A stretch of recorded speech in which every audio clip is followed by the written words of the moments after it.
A particle moves along the straight line according to the law.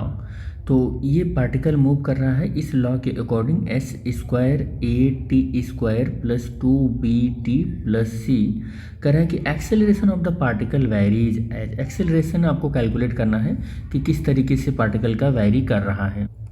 तो इसको solve करते हैं तो s इज इक्वल टू क्या मिलेगा, s is equal to A T square plus 2bt plus C का whole power 1/2 कर लेते हैं। इसको एक बार डिफरेंशिएट करेंगे तो ds अपॉन डी टी, और इसको डिफरेंशिएट करेंगे 1/2 आगे आ जाएगा, और A T square plus 2bt plus C और होल पावर 1/2 -1 हो जाएगा, और ds अपॉन डी टी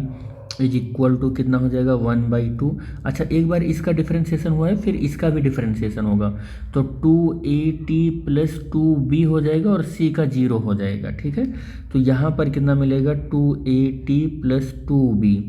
और अपॉन में क्या मिलेगा 2at स्क्वायर प्लस 2bt और प्लस सी और होल पावर 1/2। -1/2 होता इसलिए डिनोमिनेटर में लिखा तो +1/2 हो गया। ठीक, अब 2 से कॉमन लेंगे, 2 कॉमन लेंगे तो कितना मिलेगा हमको ds upon D T. 2 common लेंगे, इस 2 से कैंसिल हो जाएगा तो at प्लस b मिलेगा हमें, और at स्क्वायर प्लस 2bt और प्लस c की पावर 1/2 ये हमको मिल जाएगा। ठीक है,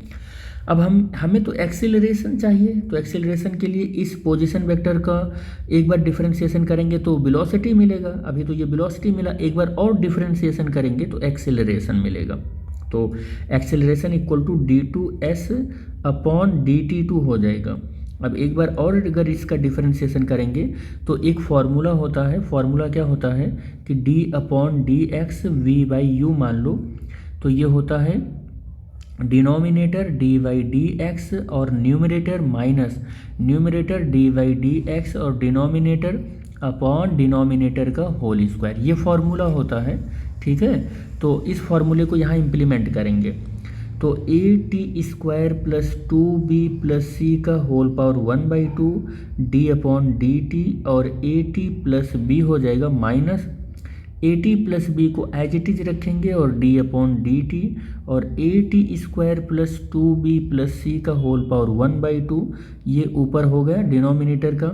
A T square plus 2b plus C का होल पावर 1/2 का होल स्क्वायर करने वाले हैं। अब ये a इज इक्वल टू क्या मिलेगा, देखो यहाँ से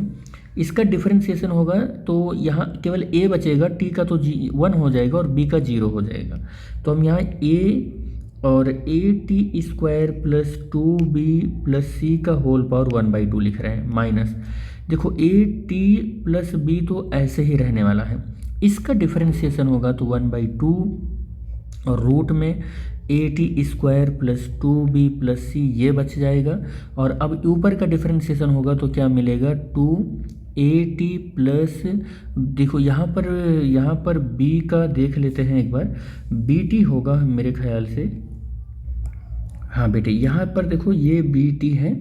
तो यहाँ भी t रहेगा और यहाँ भी t रहेगा, तो ये t मिस हो चुका है तो ये t रहेगा, ये t रहेगा और यहाँ भी t रहेगा। ठीक है, तो ये कितना हो जाएगा 2b हो जाएगा ये, तो ये 2 कॉमन लेकर यहाँ से कैंसिल हो जाएगा, ये 2 कॉमन लेकर कैंसिल हो जाएगा, तो मैं डायरेक्टली इसको चलो ठीक है एक स्टेप लिख ही देते हैं, a लिख देते हैं और A T square plus 2bt plus C whole power 1/2 minus A T plus B तो ए टी प्लस बी का होल स्क्वायर हो जाएगा, और A T square plus 2bt plus C हो जाएगा यहाँ से। ठीक है, और देखो अपॉन में एक लाइन यहाँ पर मिस हो रही है, ये वाली लाइन मिस हो रही है, देखो कितना है A T square plus 2bt plus C ये बचा रहेगा, इसका होल स्क्वायर है तो ये होल स्क्वायर से रूट कैंसिल हो जाएगा, तो होल पावर यहाँ पर इसके होल अपॉन पावर नहीं होल अपॉन, तो A T square plus 2bt plus C ये वैल्यू यहाँ पर चलती रहेगी। और जब इस वाले टर्म का डिफरेंशिएशन आपने किया है ना तो यहाँ 1/2 तो आता ही रहेगा, 1/2 यहाँ पर रहेगा, यहाँ पर 1/2 रहेगा, तो ये चीज़ें मिस हो रही थी, तो अब मैं इसको ऐसे यहाँ पर लिखता हूँ सही से, ए इज इक्वल टू, देखो यहाँ पर मैं लिख रहा हूँ ए, और जो चीज़ें आ रही हैं पूरी एकदम प्रॉपर वे में लिख रहा हूँ, मैं इस वाले को प्रॉपर वे में लिख रहा हूँ, तो मैं क्या लिखूँगा, रूट और A T square plus 2bt plus C minus A T plus B, A T plus B, एक minute, A T plus B का होल स्क्वायर, और अपॉन में देखो 2 तो सब सारा कैंसिल ही हो गया था यहाँ कॉमन लेकर, तो यहाँ पर जो बचा है वो क्या बचा हुआ है, यहाँ पर बचा हुआ है A T square plus 2bt और प्लस सी, ठीक, ये बचा हुआ है, और अपॉन में इस ए को यहाँ पर लिखते हैं। ये ए जो है ना, ये एक्सेलरेशन वाला ए है, इसको मैं कैपिटल ए से लिखता हूँ, कैपिटल ए से लिखूँगा तो ज़्यादा ठीक रहेगा, ठीक। और अपॉन में ये पूरी वैल्यू, ये वैल्यू मैं लिख रहा हूँ A T square plus 2bt plus C, ठीक। अब इसको हम क्रॉस मल्टीप्लाई कर लेते हैं, इसका इसमें क्रॉस मल्टीप्लाई कर लेते हैं, तो कैपिटल ए इक्वल टू ए, और इसका क्रॉस मल्टीप्लाई करेंगे तो रूट से रूट कैंसिल हो जाएगा और केवल बचेगा A T square plus 2bt plus C हो जाएगा, और माइनस ए टी कितना बचेगा, ए टी प्लस बी का होल स्क्वायर, और अपॉन में क्या रहेगा, A T square plus 2bt और प्लस सी और whole power 1/2 upon whole upon यहाँ से लिखते हैं, और A T square plus 2bt plus C, ये वैल्यू रहने वाली है, ठीक। अब यहाँ से क्या हो जाएगा कि इसका मल्टीप्लाई तो यहाँ पर हो जाएगा, और ये होल स्क्वायर ओपन हो जाएगा, ठीक, ये होल स्क्वायर ओपन हो जाएगा, और सब कुछ अब मल्टीप्लाई होकर देखते हैं क्या बचने वाला है। इसको ओपन करते हैं, तो ए से अंदर मल्टीप्लाई होगा तो कितना हो जाएगा, ए स्क्वायर टी स्क्वायर होगा बेटा, ठीक। और इस ए से 2bt में मल्टीप्लाई होगा तो 2abt प्लस ए सी हो जाएगा, माइनस इसका ओपन करो इसको, तो A square T square plus minus B square, bracket open भी कर रहे हैं और माइनस से अंदर मल्टीप्लाई भी कर रहे हैं, और माइनस 2abt हो जाएगा, ए प्लस बी के होल स्क्वायर से इस ब्रैकेट को ओपन किया तो A square B square plus 2ab होता है, लेकिन बाहर माइनस है तो माइनस से हमने अंदर मल्टीप्लाई कर दिया, और इसका देखो A T square plus 2bt plus c as it is रहने वाला है, और ये पार्ट यहाँ पर लिखता हूँ A T square plus 2bt और प्लस सी का होल पावर 1/2, यहाँ पर मैंने इसको मेंशन कर लिया, ठीक। अब देखो जो कैंसिल हो रहा है उसको कैंसिल करते हैं, देखो ए टी स्क्वायर से ए टी स्क्वायर का काम खत्म, 2abt ये कैंसिल हो गया, ऊपर क्या बच रहा है, केवल बच रहा है अपने पास ए सी और माइनस बी स्क्वायर, ये पार्ट बच रहा है, ठीक है। इसको ज़रा ध्यान से देखो,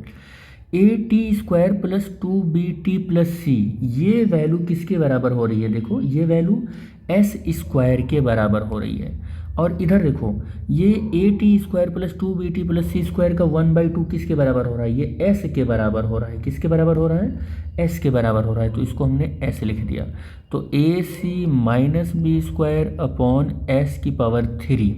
ठीक है, ये वैल्यू मिलेगी हमें। यहाँ से ए इज इक्वल टू क्या बन रहा है, देखो A is equal to D two S upon D T two proportional, ये हमको क्या दिख रहा है, देखो यहाँ से s की पावर देखो कैसे दिख रहा है, s की पावर -3 दिख रहा है कि नहीं दिख रहा है, ये ऐसे ही तो रिलेशन दिख रहा है। तो यहाँ पर जो ऑप्शन हमें मिलने वाला है वो ऑप्शन ए मिलने वाला है, देखो एक्सीलरेशन s टू पावर क्या दिख रहा है, यहाँ